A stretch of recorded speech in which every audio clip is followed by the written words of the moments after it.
reçois Béatrice Philippé, secrétaire de l'Union régionale UNSA Normandie. Alors Béatrice, bonjour, merci de passer sur le plateau Bonjour. de la Web Télé. Quelle est l'importance pour les organisations syndicales? Parce qu'à Rouen, il y a quand même quelque chose de particulier sur le salon, c'est qu'il y a un village des organisations syndicales, un village où tout le monde s'entend bien, un village de la bonne humeur. Quelle est l'importance pour l'organisation syndicale UNSA de venir dans le cadre de ce village, dans ce collectif, et de participer à l'élaboration de programmes de débat et même au plateau? Alors l'importance pour toutes les organisations syndicales, dont la nôtre, d'être sur le salon CE, c'est afin de pouvoir faire d'abord connaître notre syndicat, ensuite pouvoir rencontrer les élus, après cibler les élus qui sont effectivement des fois et le plus souvent sans étiquette, leur expliquer l'importance d'être syndiqués dans le domaine de leur démarche, dans le cadre de leur travail d'élus, en leur confirmant qu'effectivement, lorsque l'on fait partie d'une organisation syndicale, il y a quand même toute une logistique derrière, il y a des services juridiques, il y a des supports, et que tout en sachant également que lorsque l'on est élu représentant une organisation syndicale, bien entendu, on arrive quand même à pouvoir signer et à participer aux négociations. Alors, quelle est l'approche que vous avez? Parce que l'UNSA est un syndicat qui est jeune, qui est dynamique, c'est le syndicat qui monte, mais qui, comme les autres organisations syndicales aujourd'hui d'ailleurs, ne bénéficie pas d'une notoriété forte. Quelle est l'image que vous donnez ou que vous ressentez chez l'élu de CE qui vient sur le salon et qui n'est pas syndiqué? Alors l'élu qui n'est pas syndiqué, qui vient au salon, avant tout il vient chercher une information. Ce qu'il essaye de nous expliquer, c'est que lorsqu'il n'est pas représentant d'une organisation syndicale, il n'est pas écouté. Il ne peut pas signer, il a des informations certes, mais dans le cadre de la négociation, c'est là que ça se complique, parce qu'en fait on peut l'écouter, mais il n'a aucun droit.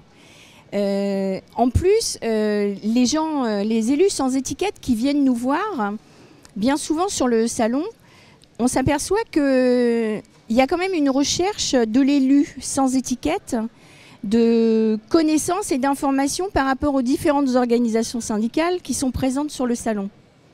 Et en fait, c'est vrai qu'on a peut-être un petit plus par rapport aux autres, on est plus peut-être ouvert au dialogue, c'est vrai qu'on est un syndicat très jeune, c'est pas toujours facile non plus de se faire connaître, donc il est vrai que le fait d'être présent sur le salon CE, c'est en même temps une campagne de notoriété pour nous. Alors, c'est pas la première fois que vous venez sur le salon CE de Rouen, vous allez, je crois qu'on est dans la 10e année. Quel bilan vous faites de ces 10 années? Alors le bilan sur les 10 années, donc je confirme ce que tu nous dis, puisque de toute façon on a eu l'occasion en tant qu'UNSA, et d'ailleurs on remercie tout le monde, et puis on remercie aussi comme Exposium pour nous avoir permis d'avoir un stand parmi les organisations syndicales. Et il est vrai qu'on a commencé en septembre 2004. Donc là, maintenant, le 7-8 octobre, au prochain salon de Rouen, bien entendu, nous fêterons les 10 ans de présence de l'UNSA sur le stand salon CE. Alors après, le compte-rendu, on s'aperçoit que nous avons 2 salons par an, 2 salons qui se déroulent sur 2 jours à chaque fois. On a toujours un salon où on s'est aperçu qu'on avait plus de personnes qui venaient nous rencontrer à l'un des 2 salons. Et on s'aperçoit également au niveau des statistiques que en une année, avec 4 jours de salon, on arrive quand même, bon puis c'est pas un scoop, on arrive quand même à monter des sections syndicales. Auparavant on montait des syndicats, maintenant on monte des sections syndicales. Et on s'aperçoit qu'en une année, en moyenne, grâce au salon, on doit monter entre 5 et 6 sections par an. Alors, ces sections, elles viennent d'adhérents à d'autres organisations syndicales ou de gens qui n'étaient pas syndiqués avant et qui découvrent avec l'UNSA le syndicalisme? Alors là, c'est une bonne question. C'est peut-être aussi une question piège. Il est vrai que bien souvent, on peut effectivement avoir des élus qui sont un peu dépités par l'organisation syndicale d'origine. Donc effectivement, ils peuvent venir d'une organisation syndicale concurrente, mais la plupart du temps, ce sont quand même des élus sans étiquette. Alors, élus sans étiquette qui découvrent le syndicalisme avec l'UNSA. Tout à fait. Et comment ils vivent? Alors ils suivent bien les formations, j'imagine, les formations niveau 1, niveau 2. Et comment ils se comportent après, ces nouveaux syndiqués, dans le jeune syndicat? Alors, tous ces jeunes sections, en fait, sont prises en charge d'entrée par les fédérations.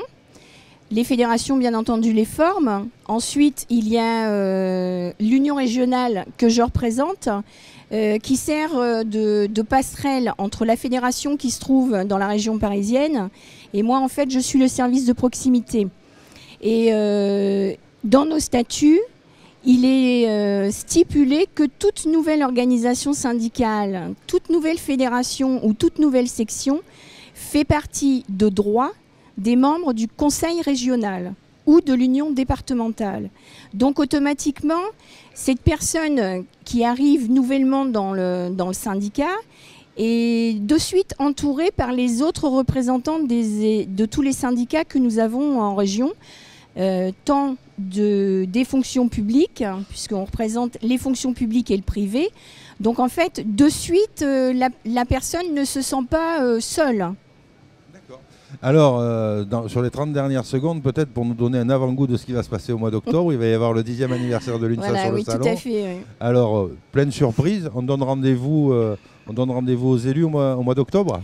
Voilà, alors nous essaierons au mieux, avec Comexposium, bien entendu, que ça se passe au mieux. Effectivement, nous allons fêter nos 10 ans. Alors aujourd'hui, je vais vous faire voir, parce que c'est un avant-goût en fait de ce qui va se passer le 7 octobre ou le 8, selon les dates de dispo de chacun. Alors aujourd'hui, moi, j'ai un chapeau rose. Alors le chapeau rose, c'est une toute petite histoire. Sur le stand, nous avons un collègue qui systématiquement met une chemise rose sur le salon CE de Rouen. Donc là, c'est un clin d'œil. Et au mois d'octobre, bien entendu, pour tous ceux qui viendront nous rencontrer sur notre stand, nous aurons le chapeau bleu et l'écharpe bleue. Eh bien alors, avec chapeau bleu au mois d'octobre sur le salon de Rouen. Merci Béatrice. Merci.